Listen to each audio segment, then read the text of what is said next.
Terima kasih Bapa. Kami mengucap syukur buat pagi ini kehadiran-Mu di tengah-tengah kami. Amin. Kami bersyukur buat awal tahun 2024 kami bisa menjalani Tuhan. Kami percaya kalau kami ada hari ini semua karena kemurahan. Amin Tuhan. Kami percaya Tuhan Kau akan menguatkan setiap kami untuk kami menjalani Tuhan tahun 2024. Sekalipun banyak tantangan, banyak rintangan, tapi kami tidak akan pernah takut. Amin. Karena yang menyertai kami adalah Tuhan yang besar. Haleluya. Kami selalu Ya, Tuhan bangun pengharapan yang baru di dalam Tuhan. Amin. Tidak ada yang memisahkan kami dari kasih Kristus. Yes. Sekalipun Tuhan, kami ketika kami melihat fakta yang terjadi, kami melihat betapa kecilnya kami. Tapi ketika kami melihat Tuhan, betapa dahsyatnya Tuhan yang menyertai kami. Terima kasih Bapa. Kalau sebentar hamba-Mu akan menyampaikan kebenaran firman-Mu, urapi bibir lidah hamba-Mu. Berkati setiap telinga yang mendengar, biar semua kemuliaan kembali kepada-Mu. Di dalam nama Tuhan Yesus yang percaya berkata amin. Silakan duduk. Shalom semuanya. Ya, Happy New Year semuanya. Semangat yang baru, pengharapan yang baru ya. Kita menjalani tahun 2024. Hari ini sudah hari keberapa ini, tanggal 14 ya. Berarti 2 minggu sudah ya. Perjalanan hidup kita masih 300 sekian. Kita semua nggak ada yang pernah tahu hari esok akan terjadi apa. Tadi sementara saya perjalanan khotbah jam 6 pagi ya, saya ditelepon seorang jemaat saya yang memberikan kabar, hidup ini nggak ada yang tahu saudara. Beberapa saat saya dikabari berita sukacita bahwa dia pergumulan anaknya kepingin punya anak ya, ternyata anaknya sudah hamil.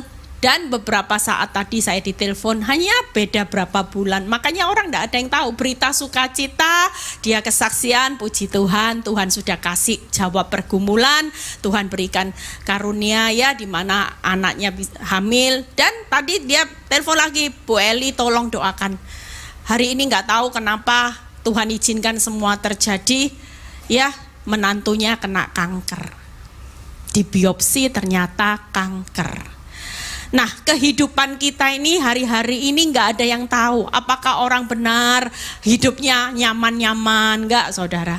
Kita semua hari ini nggak ada yang tahu. Hari ini ada berita sukacita, 2 bulan kemudian kita ngalami badai, nggak ada orang yang tahu. Tapi yang pasti buat orang benar itu selalu punya pengharapan. Amin. Orang kalau putus pengharapan pasti mati lama-lama. Tapi selama kita punya semangat untuk kita tetap berharap kepada Tuhan yang besar, hidupmu gak akan terpuruk. Makanya lagu tadi itu bagus ya. Kalau Tuhan mau meredakan badai, itu supranatural. Tapi kalau badai di dalam hidupmu yang namanya roh amarah, kebencian, karakter, gak bisa supranatural, butuh proses. Jujur gak mungkin Tuhan bilang gini, Pak Jonathan, berubah langsung jadi yang tadinya preman jadi hamba Tuhan. Nggak mungkin saudara. Saya percaya Pak Jonathan hari ini bisa jadi gembala hamba Tuhan, itu proses. Makanya kalau ikut Tuhan jangan nuntut yang supranatural terus. Nanti yang namanya proses dalam hidupmu yang jadi target Tuhan, kita ini kalau nggak berhasil, percayalah, kalau saudara diproses tanpa proses, nyaman-nyaman terus, nanti suatu kali saudara pulang ke rumah Bapak, tertutup itu pintu kerajaan surga. Kenapa? Karena kita nggak ngalami keserupaan dengan Kristus.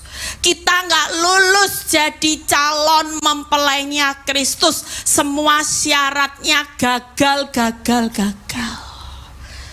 Makanya kalau hari ini masuk tahun 2024 belum apa-apa sudah beritanya kanker saudara. Tahun 2023 berita sukacita, hamil, pergumulan dijawab Tuhan. Berapa hari? 14 hari masuk 2024 petir. Orang kalau sudah kena kanker di usia muda, saya tanya, umur berapa menantu? 30. Nggak gampang saudara jalani kehidupan ini kalau kita pakai kekuatan. Makanya hari ini ya khotbah saya New Year New Hope. Kita percaya kalau selama kita punya pengharapan bersama Tuhan, sekalipun keadaan hidupmu di bawah. Tadi pagi saya buka ayat bagus. Saya buka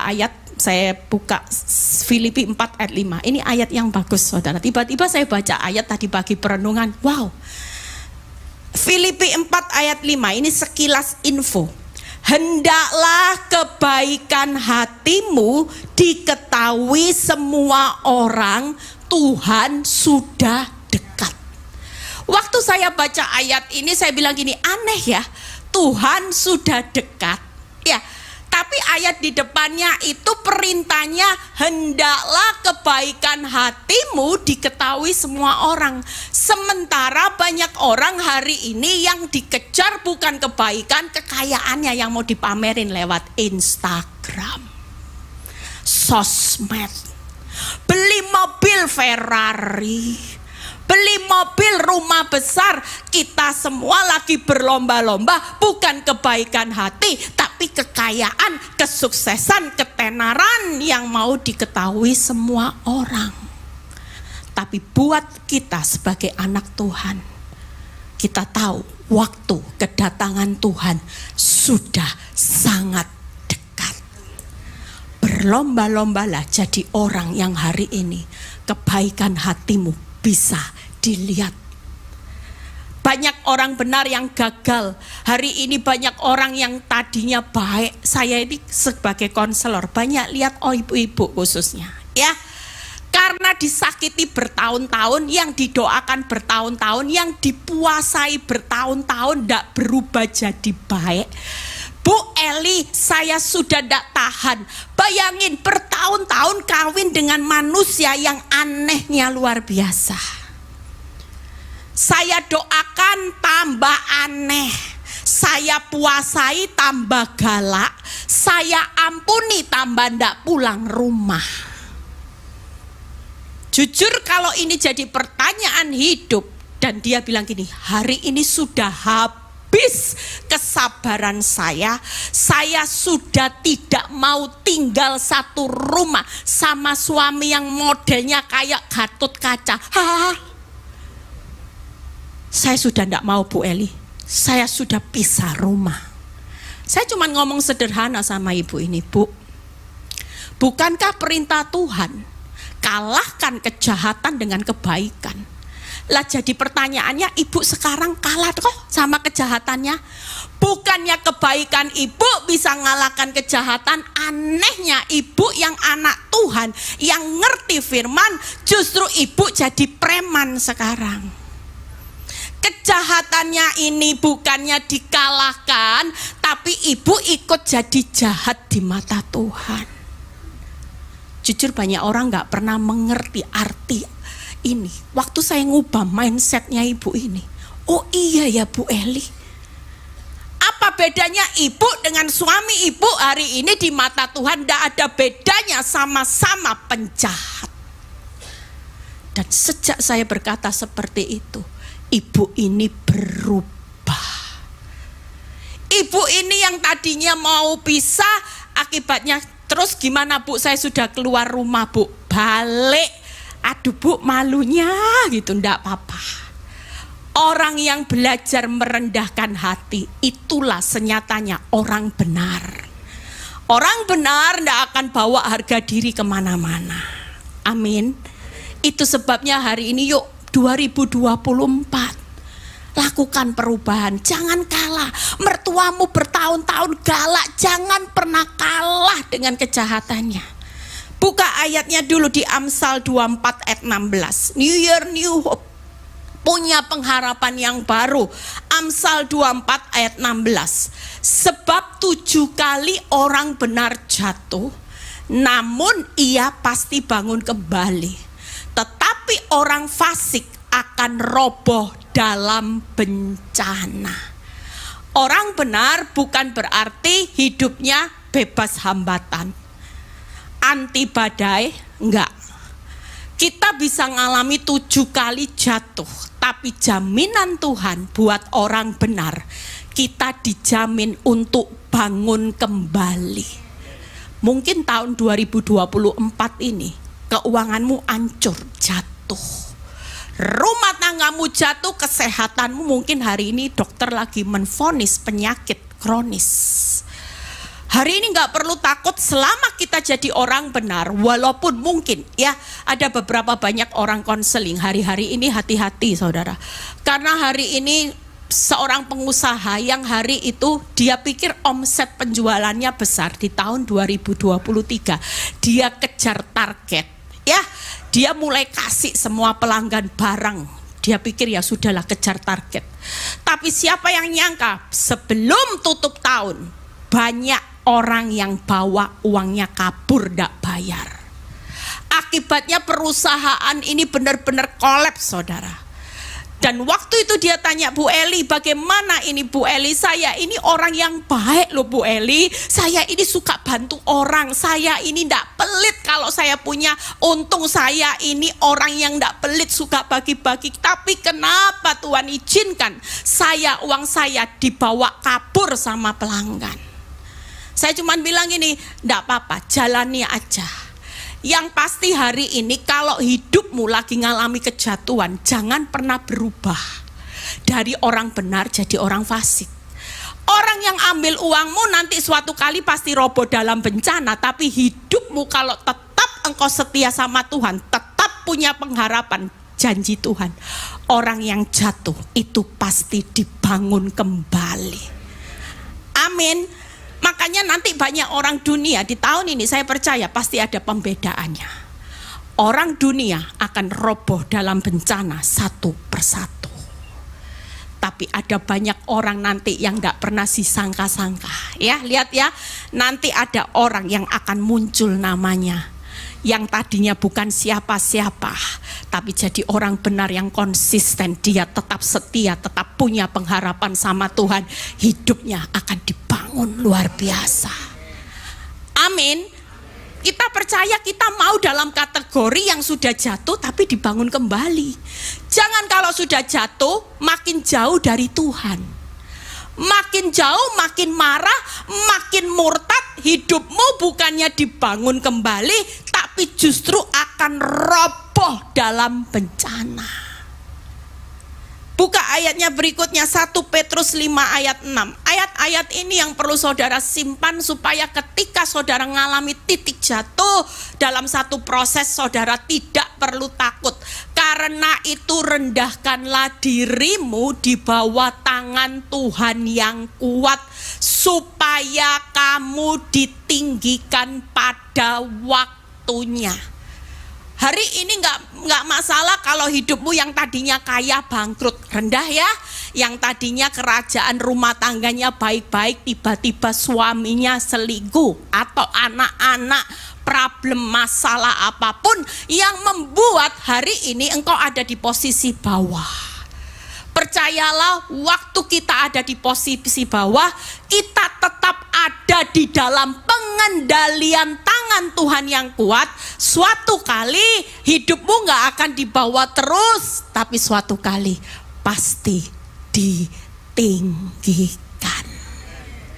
Hari ini jangan takut dengan kejatuhan. Jangan takut kalau posisimu ada di bawah. Rendah Bu Eli, saya sudah tidak punya apa-apa. Tidak apa-apa. Bu Eli, saya tidak mampu apa-apa. Hari ini tidak bisa apa-apa. Enggak apa-apa. Karena yang mengendalikan orang yang tidak bisa apa-apa, tidak punya apa-apa, hidupnya serba terbatas, serba minim, itu adalah Tuhan yang punya tangan yang kuat. Lah kalau tangan kuat mengendalikan hidupmu, takut apa? Tidak ada yang perlu ditakutkan selama tangan ini pegang kendali atas hidup orang benar. Jujur, banyak orang ketika sudah di bawah yang kendalikan bukan tangannya Tuhan, tanganmu sendiri. Tuabrak hutang online, puter otak, lakukan ini. ada orang yang konseling sama saya, kasihan. Seorang ibu yang nggak pernah kerja, yang tadinya nggak tahu apa-apa, tiba-tiba suaminya ngalami hutang. Hutang ikut investasi, tutup investasinya. Karena ambisi, marah, dia mulai kejar berbagai bentuk investasi yang menjanjikan keuntungan yang besar. Nggak tahu ikut trading apa, semua diambil. Bukannya tambah nutup, semua kerugian tambah ruginya tambah besar. Sampai suaminya mau bunuh diri, saudara. Untung nggak jadi mati. Itu sebabnya hari ini yuk kita sebagai anak Tuhan gak usah takut. Yang lagi ngalami di bawah, yang lagi ngalami jatuh, tenang aja. Ada tangan Tuhan yang kuat mengendalikan hidup setiap saudara dan saya.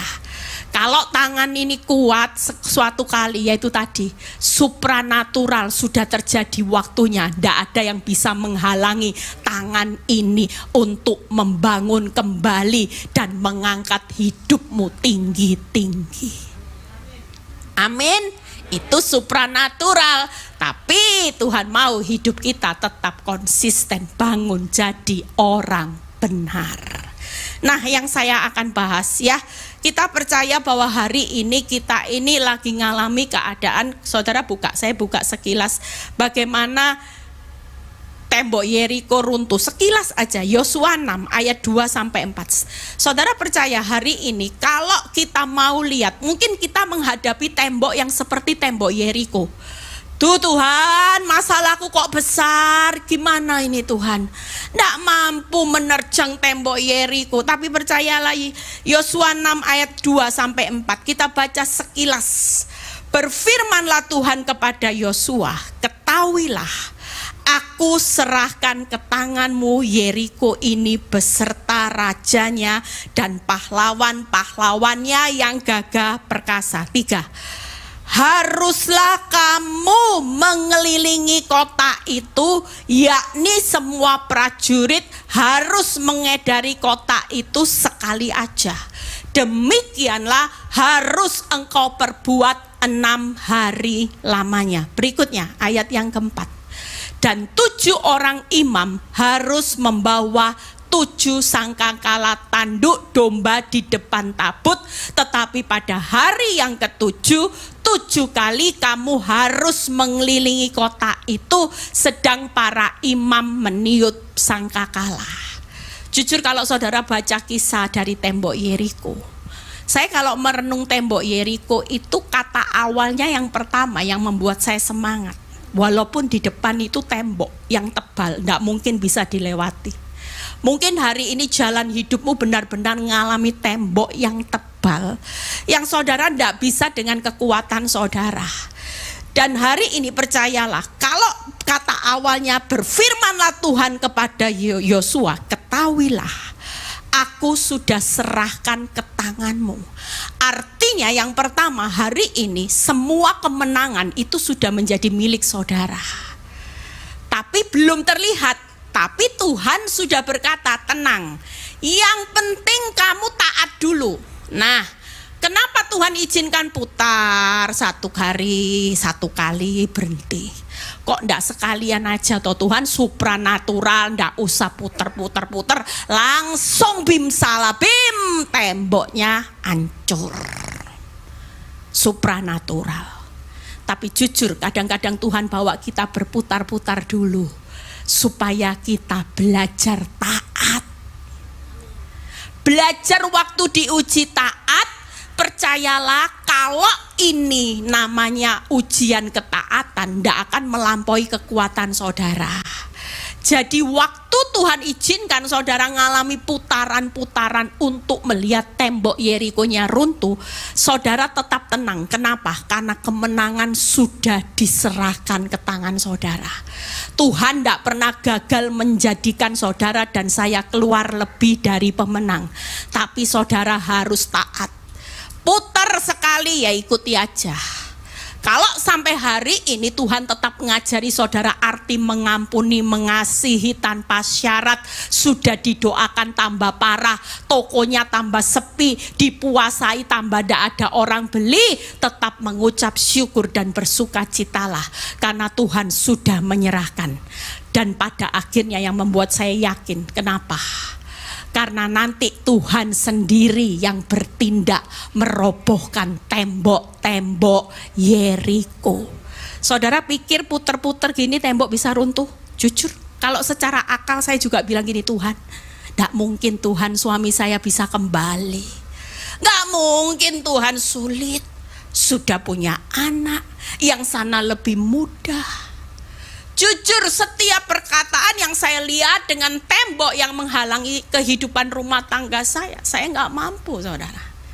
Tapi kalau saudara baca tembok Yeriko, Tuhan ingatkan gini, enggak apa-apa, taat aja. Nanti urusan tembokmu runtuh itu bagianku. Saudara pikir orang bangsa Israel bisa meruntuhkan tembok? Enggak bisa. Tapi dari ketaatannya, ketika mereka lulus mengikuti aturan mainnya Tuhan, di situ tembok Yeriko runtuh dengan supranatural. Tidak perlu cari bulldozer. Tuhan bilang ini, kamu tidak perlu cari detektif, tidak perlu cari paranormal, tidak perlu ke Korea facelift supaya jadi all sesuai sama, nggak perlu. Nanti tambah menceng mukamu. Benangnya putus, nanti satu panjang, satu kenceng. Itu pikiran saya dulu, Tuhan saya punya uang, saya mau ke Korea aja, biar saya bisa ngalahin musuh saya yang all sesuai ini sesuai semua. Tapi waktu Tuhan ingatkan saya dengan tembok Yeriko, Tuhan bilang gini, nggak perlu. Kamu punya kekuatan dari dalam yang aku sudah berikan, itu lebih dari cukup. Tuhan kasih saya apa? Puteri aja suamimu dengan beriman, berdoa, berharap. Tiap hari katakan, suamiku baik, suamiku sebagai imam, suamiku terima Yesus. Puteri, doa orang benar besar kuasanya. Iman bisa mindahin gunung. Pengharapanmu dalam aku, lihat hasil, tidak mengecewakan. Puteri aja, nggak usah puteri dengan nyewa detektif.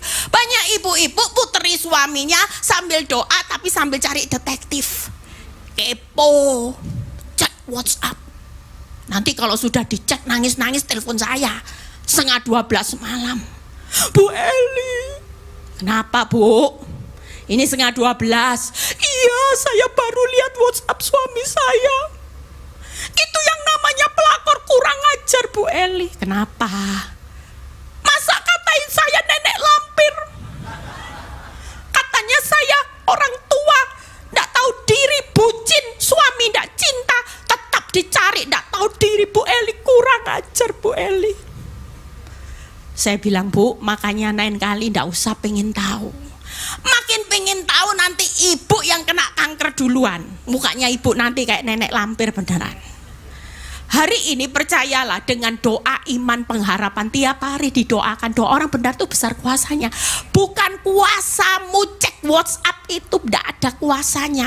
Kuasa ngomel tidak ada kuasanya. Tapi kuasa doa orang benar, imanmu teguh, semuanya pasti bergeser nanti supranatural. Yuk kita lihat 3 hal yang saya akan bahas. Jadi percayalah hari ini tidak usah takut ya. New Year New Hope apa ya? Buka 3 hal yang saya akan bahas. Yang pertama, hari ini bangun tetap semangat. Ya, hari ini banyak orang nggak bisa semangat. Nah, buka PowerPoint-nya di Amsal 18:14 yang berkata gini. Orang yang bersemangat dapat menanggung penderitaannya. Tetapi siapa yang akan memulihkan semangat yang patah? Banyak orang di awal tahun ketika lihat tembok Yeriko-nya ndak robo-robo, mulai kehilangan semangat. Lah kalau saudara kehilangan semangat, saudara pasti nggak bisa menyelesaikan pertandingan yang Tuhan hari ini kita harus selesaikan dengan baik. Karena apa? Karena saudara sudah tidak bisa lagi. Saudara bilang gini, sudah cukup Tuhan, tidak kuat. Tapi orang yang semangat punya pengharapan, dia menghadapi Goliat sekalipun, dia akan bilang gini, aku tidak takut. Aku pasti melihat tembok Yeriko pasti roboh di tangan Tuhan yang kuat. Itu orang yang punya semangat. Yang kedua, yaitu Mazmur 37 ayat 4. Jadi mental ini perlu dibangun. Mazmur 37 ayat 4. Yang pertama itu PowerPoint-nya yang 3 hal. New Year, New Hope. Ya, bisa dibuka. Mazmur 37 ayat 4. Bergembiralah karena Tuhan, maka Dia memberikan apa yang diinginkan hatimu. Yang kedua, kita perlu menjalani tahun 2024 itu dengan gembira. Kalau saudara gembira aja, jalani ngerti nggak ngerti, enak nggak enak, berdoa puasa toko tambah sepi, ya wis Tuhan, pokoknya aku bergembira bukan karena lihat toko usahaku, tapi aku lihat Tuhan, maka janji Tuhan, Dia akan memberikan apa yang diinginkan hati saudara dan saya. Seringkali iblis mencuri ini karena waktu keadaan temboknya ndak robo-robo, bukannya gembira tapi tambah sedih. Minum obat tidur, overdosis akibatnya. Percayalah kalau saudara tetap semangat, tahun ini semua kita pasti dapat menanggung segala perkara. Kita akan berjalan makin kuat, dan kalau hatimu gembira, apa yang diinginkan hatimu bukan saudara kekuatan yang akan memberikannya, tapi kekuatan Tuhan akan memberikan apa yang diinginkan hati saudara. Yang penting hatinya jangan kotor ya. Ada seorang ibu kalau dia WhatsApp saya itu ketawa saudara. Bu, tolong bantu doa saya bu, tolong doakan apa?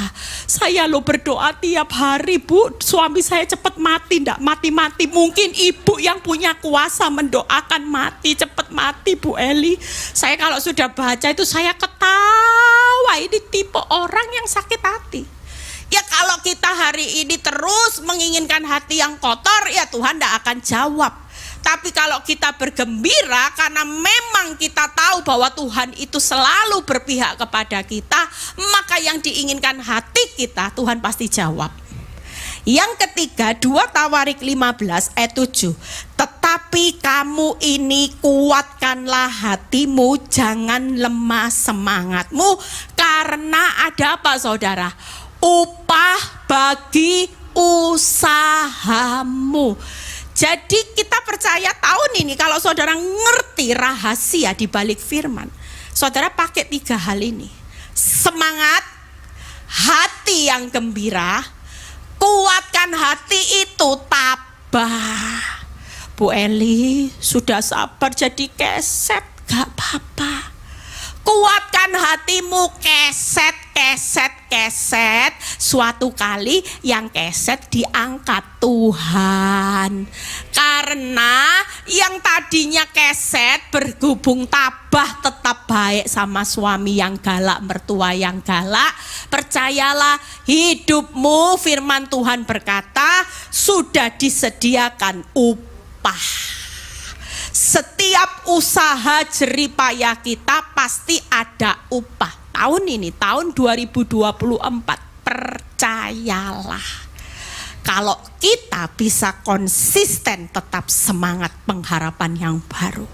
Hatiku gembira karena aku punya pengharapan yang baru di dalam Tuhan. Aku tetap tabah karena aku tidak pernah putus pengharapan, sekalipun tidak ada dasar untuk berharap. Aku melihat keadaan bertambah baik, tapi karena aku semangat, hatiku gembira, aku tabah. Percayalah, Tuhan itu tidak akan lalai loh nepati janjinya. Kita pasti makin lama makin kuat. Nanti akan banyak kesaksian. Wih, apa yang tidak pernah aku pikirkan timbul dalam hati, Tuhan itu sediakan. Waduh, upahnya keset, upahnya ludah, upahnya fitnah, upahnya penghinaan, ternyata luar biasa. Tuhan kembalikan lepat-lepat. Amin. Saya saksi hidup di mana saya praktek.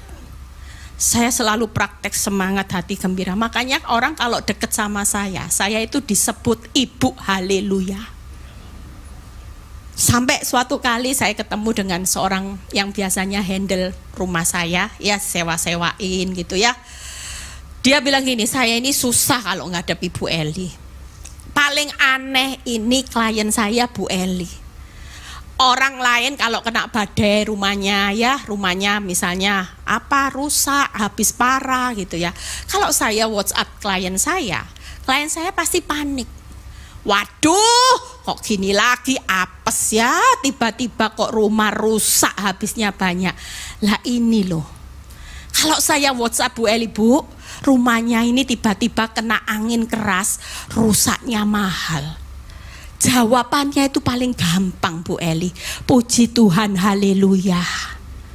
Lah saya tuh enggak pernah lihat Bu Eli tuh komentar mateng kon, rugi kon gitu, enggak pernah. Kenapa? Karena saya mau ngomong komentar apa, wong sudah terjadi. Ya puji Tuhan, haleluya, Allah turut bekerja dalam segala rusaknya rumah saya, mendatangkan kebaikan, itu aja. Lah sudah terjadi, mau mikir jelek nanti malah ndak lihat mujizat. Seringkali hari ini kita nggak bisa punya semangat. Yuk kita lihat satu persatu, setelah itu saya selesai. Yuk kita lihat semangat ayat perbandingannya ya. Yesaya 57 ayat 10.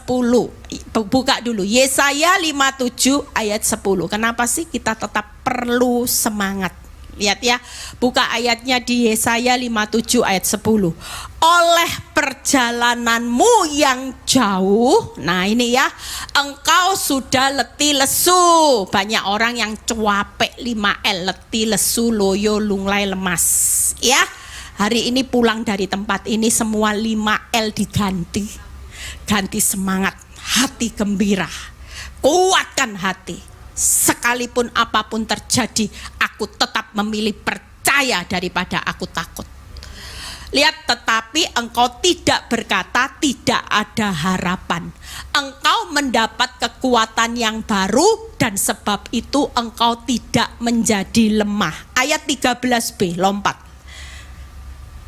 Apa yang kita lakukan hari ini dengan letih lesu kita, tetap semangat. Akan lihat 13b ini. Tetapi orang yang berlindung kepadaku akan mewarisi negeri dan memiliki gunungku yang kudus. Hari ini mungkin keadaan saudara letih lesu, tidak punya pengharapan, capek. Sekali lagi firman Tuhan berkata, jangan pernah putus pengharapan. Buka 3 hal PowerPoint saya. Kenapa ikut Kristus tidak boleh putus pengharapan, selalu punya pengharapan yang baru? Buka PowerPoint-nya. Yang pertama, karena ketika kita tetap semangat, selalu ada pengharapan hari esok di dalam Tuhan. Yang kedua, waktu kita tidak putus asa. Saya waktu tidak putus asa, ternyata saya bersyukur. 13 tahun dapur api itu membangun kekuatan saya jadi raja wali. Yang enggak gampang hari ini badainya makin besar, saya dibawa enggak. Waktu badai saya makin besar, saya mulai gas yang namanya iman saya gaspol. Saya enggak mau separuh-separuh. Saya terbang tinggi di atas badai. Saya enggak mau dibawa badai. Kalau saya dibawa badai, tiap keadaan tambah buruk, saya tambah kecil. Aduh Tuhan, sampai kapan Tuhan? Kenapa ini harus terjadi lagi Tuhan? Tapi waktu badai itu makin tambah besar, iman saya selalu ada di atas badai. Saya cuman berkata sama Tuhan, Tuhan, kalau badaiku tambah besar, prosesku tambah luar biasa, berkatku juga tambah luar biasa. Tepuk tangan buat kemuliaan.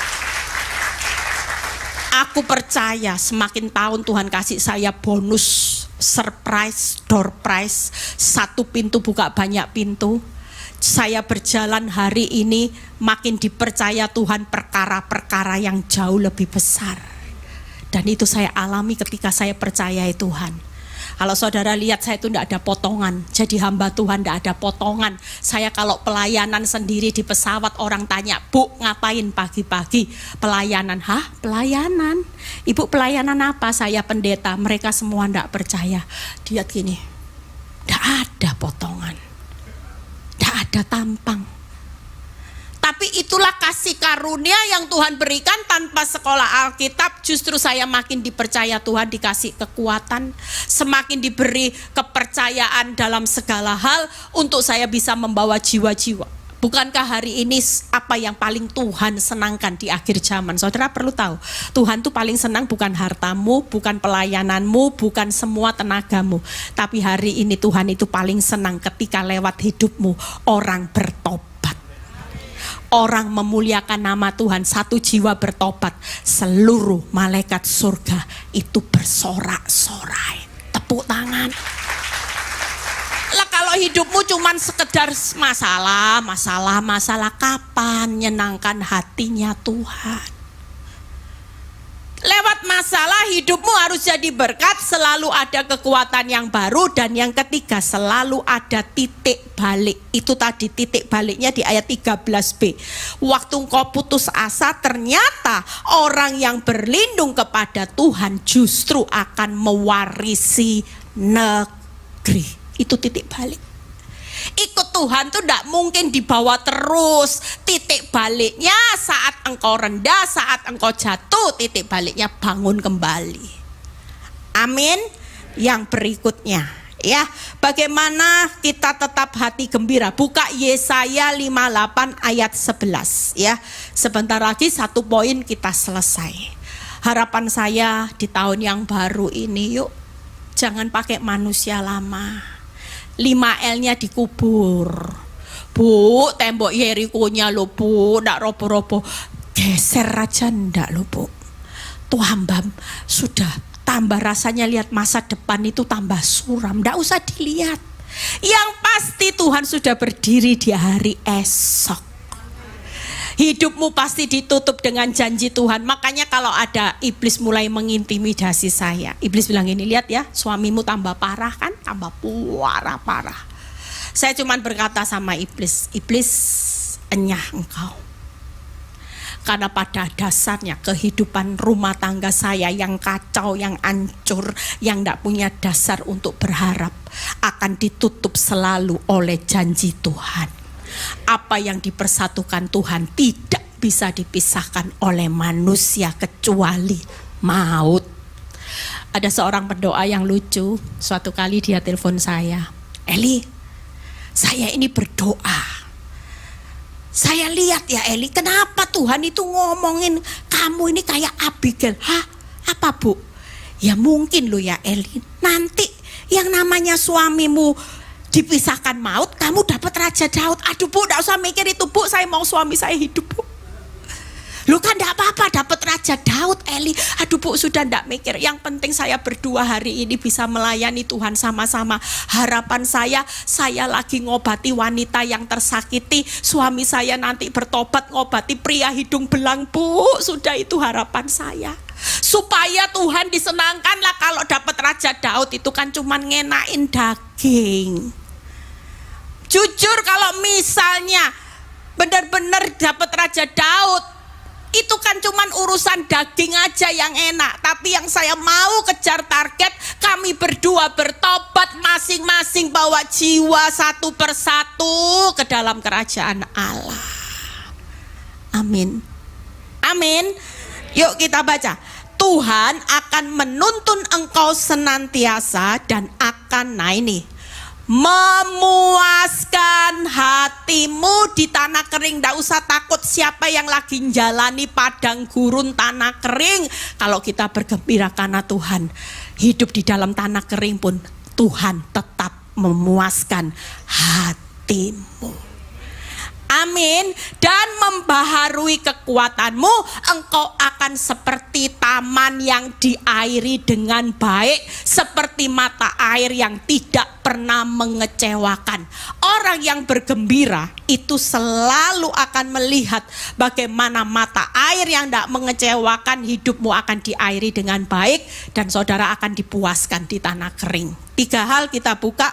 Bagaimana hari ini, tidak usah takut kalau kita bergembira. Kenapa? Karena Tuhan itu pasti menuntun saudara. Walau hidupmu susah itu, Tuhan akan menuntun engkau senantiasa. Buka PowerPoint-nya. Pokoknya yang pertama, Tuhan akan menuntun kita, Tuhan akan memuaskan hati kita, Tuhan akan membaharui kekuatan kita.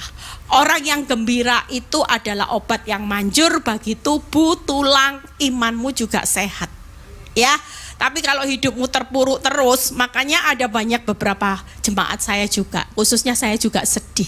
Meninggal di usia muda karena kepahitan. Nggak enak ya, mati karena kepahitan, nggak enak. Kalau mati karena Kristus enak. Ini sama-samakah satunya kepahitan, satunya Kristus. Gara-gara kepahitan ya, dibilang berulang kali ampuni, ndak mau.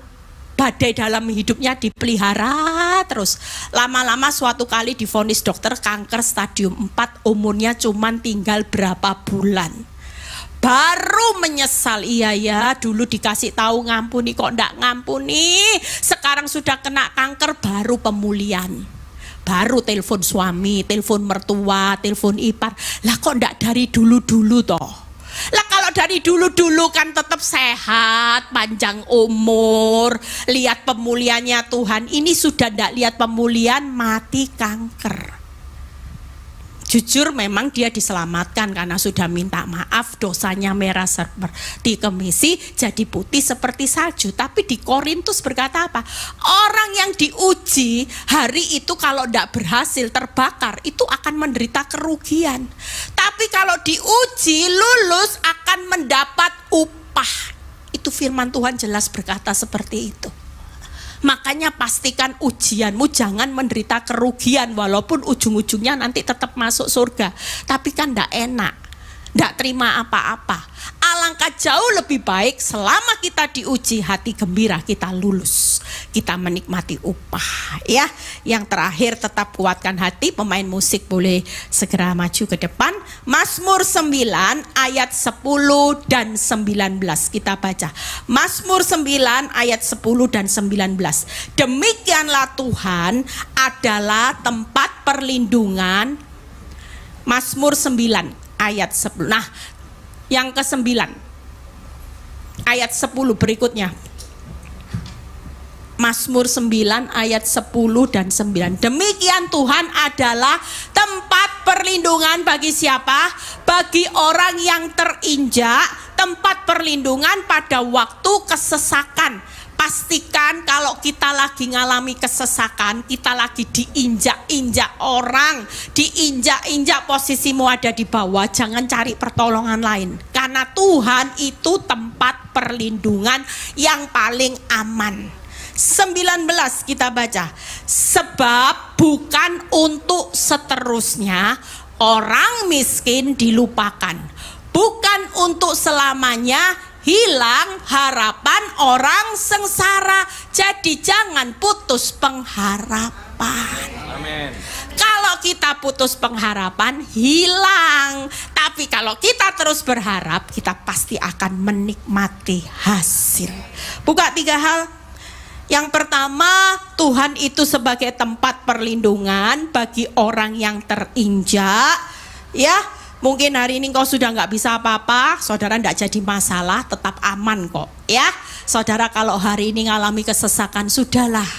Hari ini tabahkan, yang penting nempel aja sama Tuhan. Nggak ngerti ya nempel, saya dulu ngerti, nggak ngerti tambah parah, nempel aja. Aman nggak saya? Oh aman. Sampai anak-anak saya, mantu, aman saudara.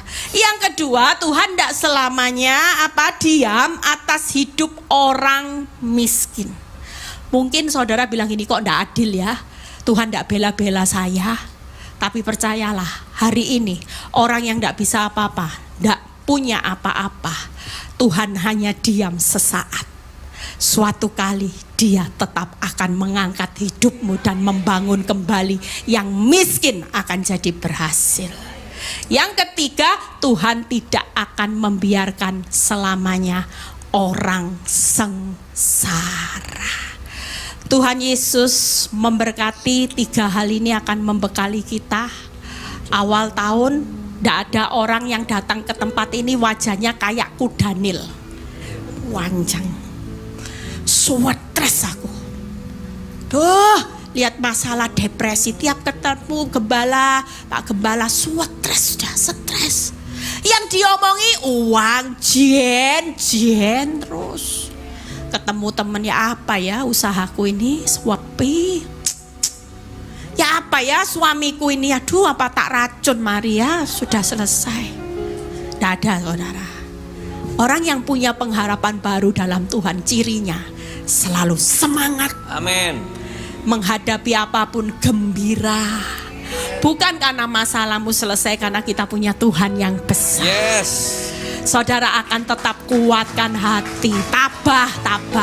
Ya wis Tuhan, wong ini sesaat kok Tuhan. Memangnya ya sudahlah, kalau hidup memang pikul salib sangkal diri. Sesaat ya sudah, tak jalani Tuhan.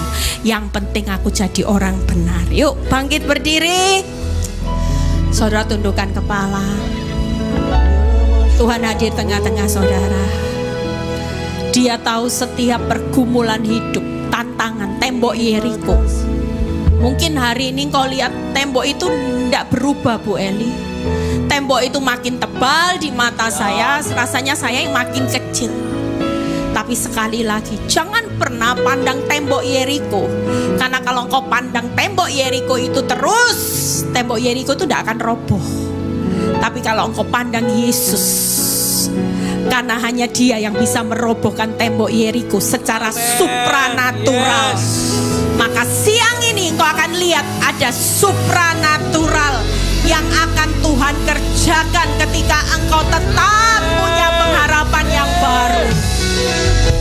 Jangan pernah kecilkan kuasa Tuhan hanya karena tembok Yeriko-nya makin tebal.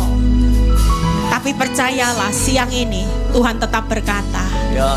aku pasti akan membangun engkau kembali. Yes, amin. Aku pasti akan mengangkat orang yang ada di bawah untuk aku Haleluya. tinggikan. Ya Tuhan Yesus. Terima kasih Bapak, kami percaya New Year, New Hope, kami tidak akan putus pengharapan di dalam Tuhan. Yes.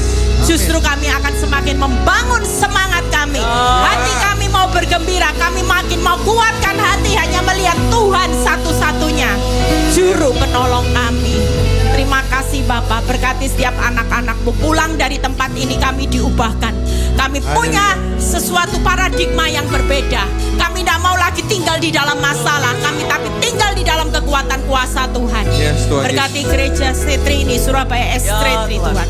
Kami percaya S3 akan diberkati Tuhan, luar biasa, akan dikirim Amin. jiwa-jiwa Tuhan. Penuhi tempat ini, bahkan tempat ini akan makin melebar, Amin, meluas dalam nama Yesus. dengan jiwa-jiwa yang haus dan lapar akan Yes, kebenaran. haleluya. Berkati gembala Tuhan, Pak Gembala, Pak Lito dan Bu Livan dalam penggembalaannya Tuhan. Ya. Kirim Ya, Tuhan. kekuatan hikmat yang luar biasa Bapak. Amin, Berkati amin, juga amin, Pak dalam nama Jonathan Yesus. Ji dalam pengembalaan di Surabaya ini. Terima kasih Bapak, terpuji namamu. Berkati setiap yang sudah melayani pagi ini sampai siang ini, jeripaya mereka tidak pernah sia-sia. Di dalam nama Tuhan Yesus yang percaya berkata, Amin.